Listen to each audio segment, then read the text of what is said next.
BodyBags, where horror lies. Hey guys, Rob from Georgia here with you, and I'm your Wednesday evening reviewer, and we are currently at halftime of the Super Bowl, and it's currently 3-0, and of course at this point we have no idea where we're gonna end up 2 quarters from now, but I'm just having a nice time just watching it. So I really don't have a dog in this fight, but I'm just looking for a good game. So here we are. Instead of the halftime show, I'm gonna give you my review real quick on the film this week, and it is from 2010. It is Takashi Miike. It is 13 Assassins, and I will be honest. When I just the other day I realized that that his film is a remake from 1963, black and white film. And I only watched a little bit of it. It's on YouTube, actually, but it's in a different language, not Japanese.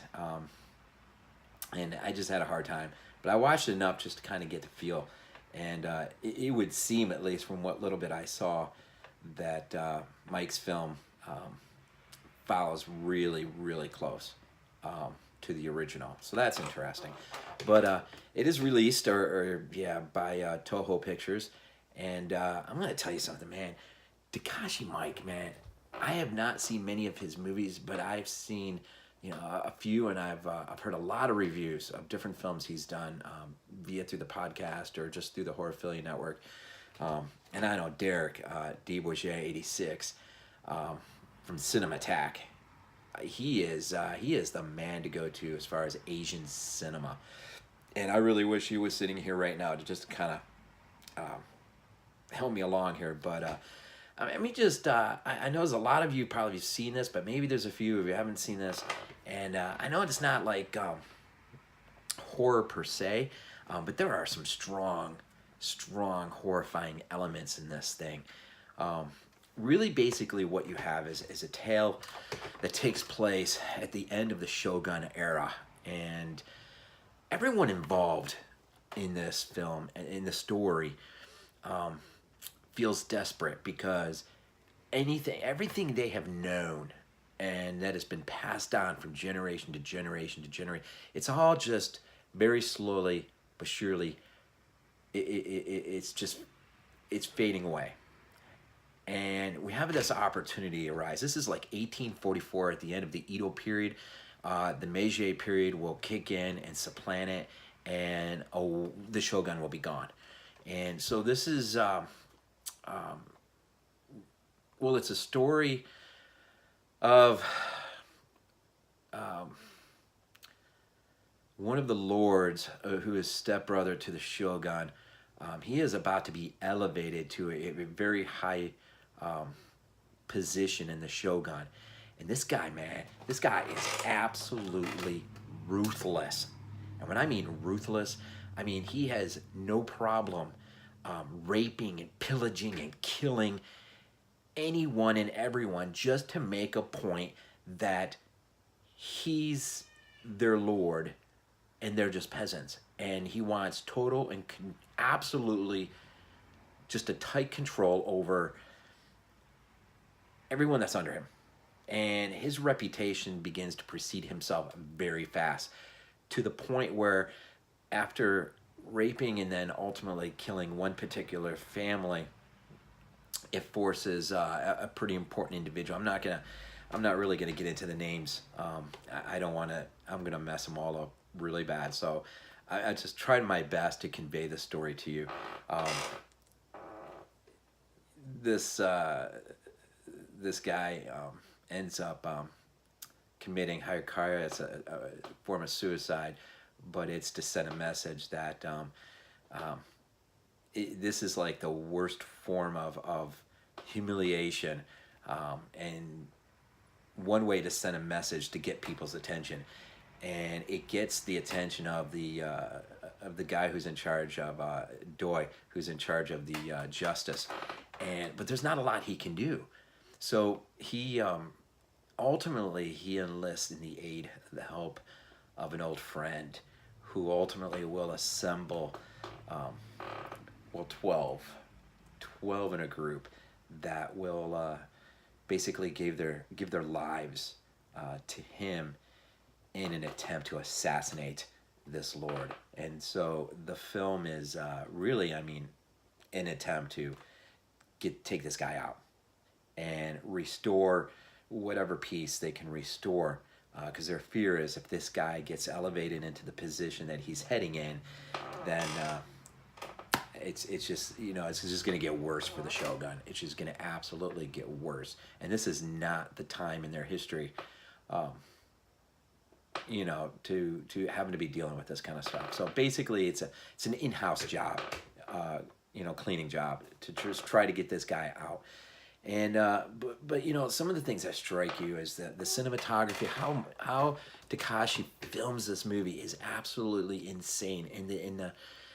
And all the men, I mean, ultimately there are 13 in this group, and you really do care about each and every one. I mean, regardless of how little bit of time that you get really to know them and their backgrounds, you get just enough, and it's conveyed in such a way that, man, you are in, and I mean in, completely and fully invested with what's happening here with this group. And you understand, I mean, you know, I wish Rogue One, as fun as of a film Rogue One is, you know, I wish it could have been a little bit more like 13 Assassins. I mean, because you basically know the end effect of 13 Assassins, you know the end effect of Rogue One, but man, the two films couldn't be further apart in terms of just the power of these films. It's I mean, of this film, it's absolutely insane. And the final battle set piece, it's like an hour long. It's insane how long this is. And basically they're keeping tabs on this lord, and he's a part of the Akashi clan, and he's making his way back to their territory. And so they figure if they can just get out ahead of him, they pick a town who's the guy who's in charge of the town. He's been hurt badly by this lord as well, and so they basically buy him out, and they utilize his town to create the most incredible trap. It's an absolutely insane. And so they are able to get out ahead of him and basically turn this town into just a living tomb. You know, I mean, this is where they're basically gonna, you know, cash it at all, you know, it all in, so to speak. And so but when he arrives, he doesn't arrive with the 70 or so men that they assume he's going to arrive with. He arrives with like 200. He's picked up some along the way. And so it's really the battle at Thermopylae, you know, the 300 story. You know, if you've got 13, ultimately 13 in a group against 200 samurai, and and the only thing that saves them is how they're able to turn this town into this living trap. It's just unreal. I mean, I've watched this movie, I don't know, 5 or 6 times, and it just, I get more out of it. And, you know, one of the things I pick up is whether you're the antagonist or the protagonist, I mean, it's like they're all clinging to this notion of they don't want to see the only thing they've ever known to just go, to you know, be pushed off by the wayside by something new, and it will be supplanted eventually. As we know, Japan will modernize and move into the new world, so to speak, and leave, you know, the shogun behind. And you know, of course, this doesn't end well with them. You know, historically at least, you know, they'll ride this wave right up to the end of World War II, and you know, so. But, you know, it's just, man, what an incredible, absolutely incredible film.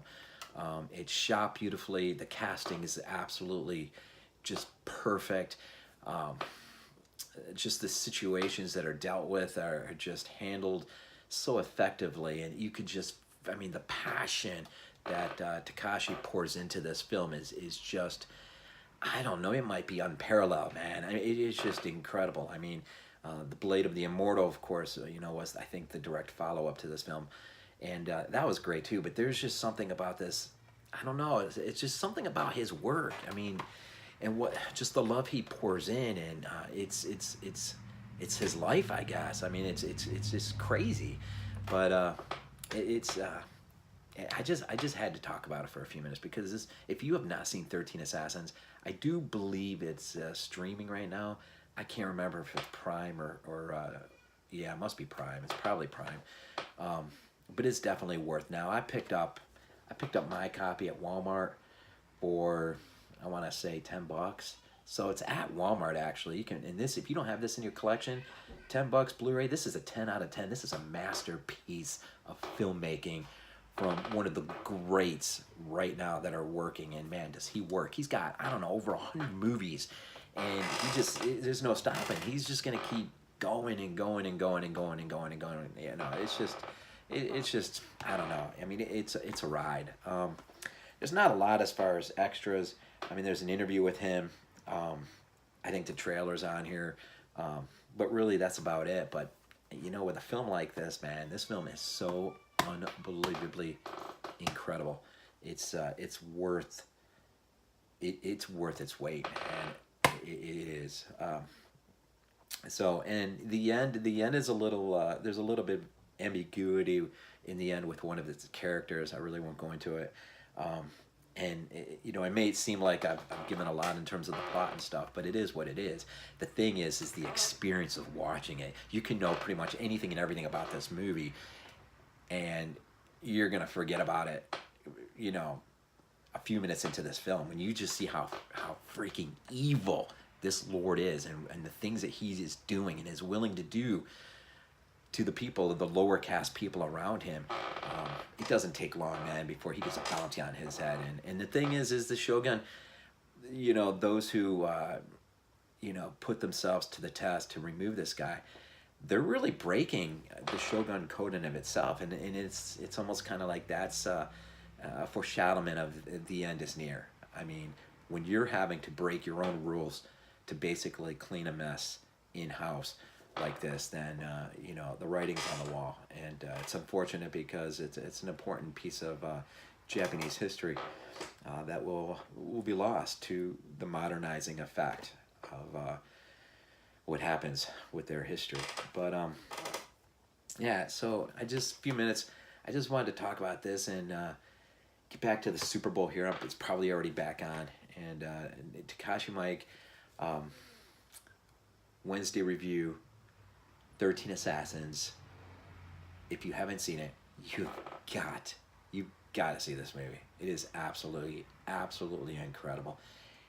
And if you haven't picked it up yet, like I said, Walmart's got it pretty cheap for $10 Blu-ray. You can't go wrong there. Not for a movie.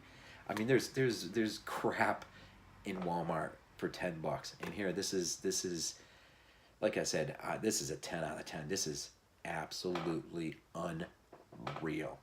This is a great movie. So anyways, VHS82 apostrophe with your Wednesday review. Get your hands on it, and hope you're enjoying the Super Bowl, and we'll see who comes out on top in the end, huh? As always, well, you see, go Bills.